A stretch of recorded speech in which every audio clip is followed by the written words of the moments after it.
آزاد کشمیر کے بلند و بالا پہاڑوں، گھنے جنگلات اور خوبصورت باغات پر مشتمل تقریباً 144 کلومیٹر تک پھیلی نیلم ویلی۔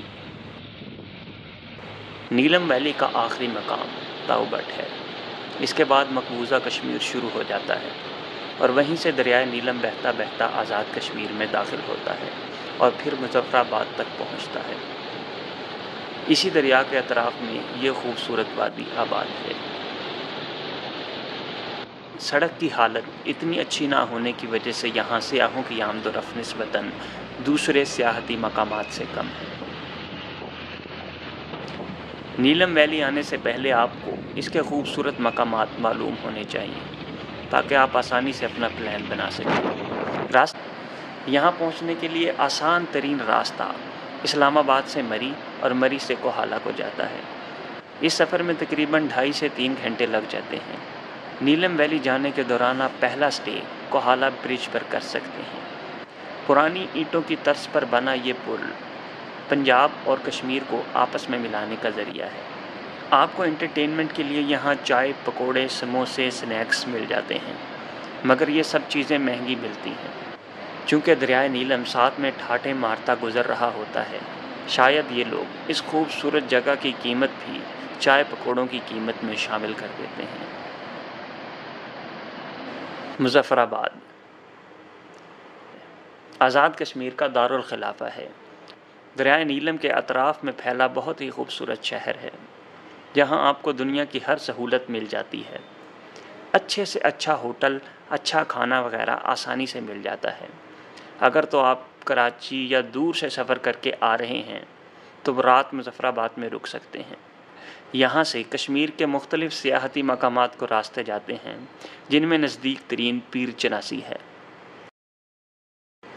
دھانی آبشار مظفر آباد سے تقریباً 38 کلومیٹر کے فاصلے پر پہلی آبشار آتی ہے۔ یہ 15 میٹر سے بھی زیادہ بلند ہے۔ گرمیوں کے موسم میں میدانی علاقوں کی نسبت یہاں ٹھنڈ ہوتی ہے، لیکن اوپر سے گرتے پانی میں اکثر لوگ نہاتے ہیں اور اپنے یادگار سفر کا خوب لطف اٹھاتے ہیں۔ یہاں تک آپ کے پہنچنے پر آپ کے موبائل کے سگنل ختم ہو جاتے ہیں اور پھر اگلے جتنے دن بھی آپ نیلم ویلی میں ہیں موبائل نیٹ ورک منقطع ہی رہتا ہے۔ یہاں صرف ایس کام کی سم کام کرتی ہے۔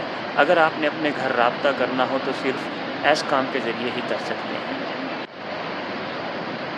جاگراں واٹر فال دھانی آبشار سے تقریباً 60 کلومیٹر آگے جائیں تو جاگراں واٹر فال آتی ہے۔ اسے کنڈل شاہی آبشار یا کوٹن واٹر فال بھی کہتے ہیں۔ دریا پر موجود یہ کشادہ آبشار آپ کو اپنے سحر میں جکڑ لیتی ہے۔ گزشتہ سال آبشار پر موجود خستہ پل ٹوٹ جانے کا افسوسناک حادثہ بھی پیش آیا تھا، مگر اب یہاں نیا پل بنا دیا گیا ہے۔ یہ پاکستان میں موجود آبشاروں میں سے یکسر مختلف آبشار ہے۔ اس کی اونچائی زیادہ نہیں ہے، مگر چوڑائی میں گرتا پانی ایک سحر انگیز منظر بنا دیتا ہے۔ کیرن سیکٹر وہ جگہ ہے جہاں آپ کو نیلم ویلی کی دوسری جانب مقبوضہ کشمیر نظر آتا ہے۔ یہ خوبصورت گاؤں لائن آف کنٹرول پر موجود ہے۔ دریا کی دوسری طرف نقل و حرکت کرتے ہوئے مقبوضہ کشمیر کے لوگ نظر آ رہے ہوتے ہیں۔ کیرن سے اوپر اپر نیلم ہے۔ یہاں کی ہائیکنگ کا اپنا ہی مزہ ہے۔ راستے میں گھنا جنگل، پانی کے جھرنے کے ساتھ ساتھ ہوتے ہوئے آپ اوپر پہاڑ پر چلتے ہیں۔ اپر نیلم میں آپ کو ہوٹل بھی مل جاتے ہیں، رات کو یہاں سٹے بھی کر سکتے ہیں اور یہاں کھانے بھی اچھے مل جاتے ہیں۔ رتی گلی لیک یہاں جانے کے لیے آپ کو ایک مکمل دن چاہیے۔ ویسے تو یہ جھیل راستہ سے ذرا ہٹ کر ہے، مگر بہت ہی خوبصورت ہے، جسے دیکھنے پر واقعی انسان دنگ رہ جائے۔ دریائے نیلم کے ہمراہ سفر کرتے کرتے لوات اور پھر دواریاں آتا ہے۔ دواریاں پر آپ کو جیپ مل جاتی ہے۔ اس کا راستہ بہت ہی خراب ہے۔ جیپ میں 2 گھنٹے سفر کرنے کے بعد آپ بیس کیمپ پہنچتے ہیں اور پھر مزید 2 گھنٹے کی ہائیکنگ کے بعد آپ رتی گلی جھیل پہنچ جاتے ہیں۔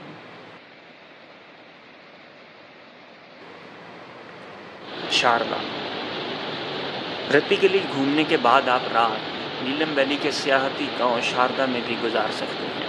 شاردا کے سیاحتی گاؤں میں آپ کو آسانی سے ہوٹل مل جاتے ہیں۔ یہاں دریائے نیلم کافی چوڑا ہو جاتا ہے، جہاں دریائے نیلم کے کنارے آپ رات بسر کر سکتے ہیں۔ تاریخی اعتبار سے شاردا کافی پرانا گاؤں ہے۔ مشہور مسلمان سیاح اور مورخ البیرونی نے بھی اپنی کتاب میں شاردا کا ذکر کیا ہے، جبکہ اہل ہند بھی اس گاؤں کو انتہائی متبرک تسلیم کرتے رہے ہیں۔ کیل۔ شاردا سے صبح کیل کے لیے نکلتے ہیں۔ آگے کی روڈ کی حالت کافی خراب ہے، آپ اپنی گاڑی پر جانے سے پرہیز کریں۔ شاردا سے 4x4 گاڑیاں مل جاتی ہیں جو آپ کو بآسانی کیل تک پہنچا دیتی ہیں۔ یہ سفر دیکھنے والا ہے۔ ایک طرف تو گہری کھائی میں نیچے دریائے نیلم ہوتا ہے اور دوسری طرف بلند و بالا پہاڑ۔ اکثر مقامات پر تو راستہ اتنا تنگ ہو جاتا ہے کہ صرف ایک ہی گاڑی اس راستہ سے گزر سکتی ہے۔ گاڑیاں کراس کرنے کے لیے جگہ ڈھونڈنی پڑتی ہے، اسی وجہ سے اکثر گاڑی ریورس کرنی پڑ جاتی ہے۔ جیسے جیسے آپ اوپر بڑھتے جاتے ہیں، خوبصورتی میں بھی اضافہ ہوتا جاتا ہے۔ 2 سے 2.5 گھنٹہ سفر کرنے کے بعد آپ کیل پہنچ جاتے ہیں۔ اڑنگ کیل۔ کیل اور اڑنگ کیل 2 گاؤں ہیں جو 2 پہاڑوں پر واقع ہیں، یعنی ایک پہاڑ پر کیل ہے اور دوسرے اونچے پہاڑ پر اڑنگ کیل ہے۔ ہائیکنگ کر کے کیل سے اڑنگ کیل جایا جاتا ہے۔ ویسے تو ان کو ملانے کے لیے ایک ڈولی لفٹ بھی موجود ہے، جہاں اپنی باری کے انتظار کے لیے لمبی قطاریں لگی ہوتی ہیں۔ لفٹ میں جانے سے ہائیکنگ 1 گھنٹے سے بھی کم رہ جاتی ہے، لیکن اگر بغیر لفٹ کے جائیں تو 2-2.5 گھنٹے کی ہائیکنگ کے بعد آپ اڑنگ کیل پہنچ جاتے ہیں۔